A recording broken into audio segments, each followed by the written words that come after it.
babies. They cry, poop, and do nothing useful.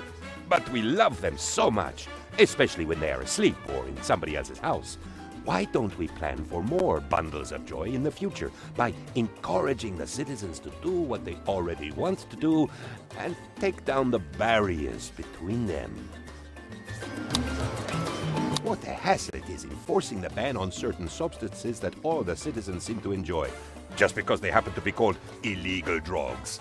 But names are our flexible resource, and hey presto, now they are not illegal drugs, they are medicinal substances. And while we are at it, why not go all the way and call them taxable revenue? It is so much better to take taxable revenue instead of paying the police to confiscate illegal drugs. Do you know what is a good way of getting more people to visit Tropico? Multiculturalism. It is easy too. Just start by saying that you support cultural diversity, and then you have annual parades with armed police escorts in case all that lively cross-cultural exchange gets out of hand. Sure, there may be some detractors who see immigration as letting outsiders steal their jobs, but we laugh their worries away with better ethnic cuisine. What's not to like? There's no better way of encouraging foreign investment in your nation than declaring it a gray area when it comes to taxation. We can help big business along the way with some muddy, morally ambiguous legislation that gives corporate multinationals a big tax-free hug. Plus, there's a big leak-proof box to store the paperwork in. You know, we are really struggling to work out what to do with all this knowledge we are producing. It can be turned into books, but then we have to pay someone to read them. Why don't we just sink our knowledge back into the education system that got us into this book smarts problem in the first place? The quicker the students learn, the sooner they can be put to work. I have heard it said that Tropican roads are just not fast enough. But we can fix that with just a little regular investment in infrastructure.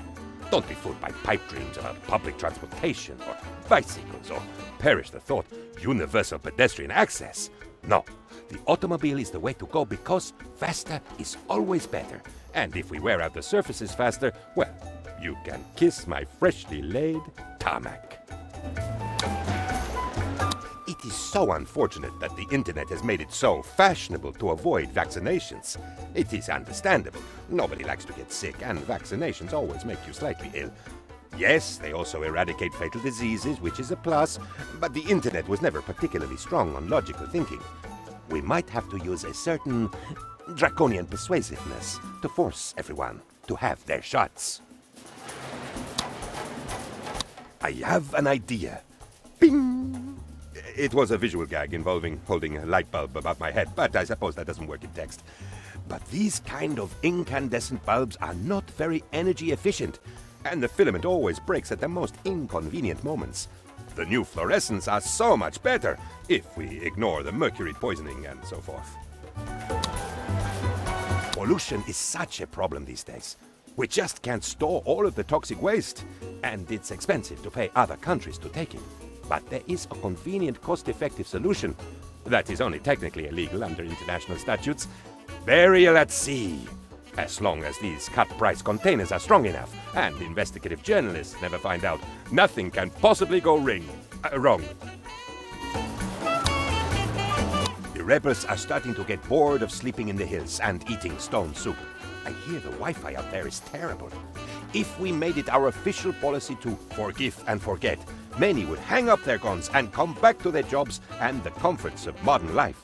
For those who are still upset that their houses were blown up in all the kerfuffle, that's what Truth and Reconciliation Commissions were made to gloss over.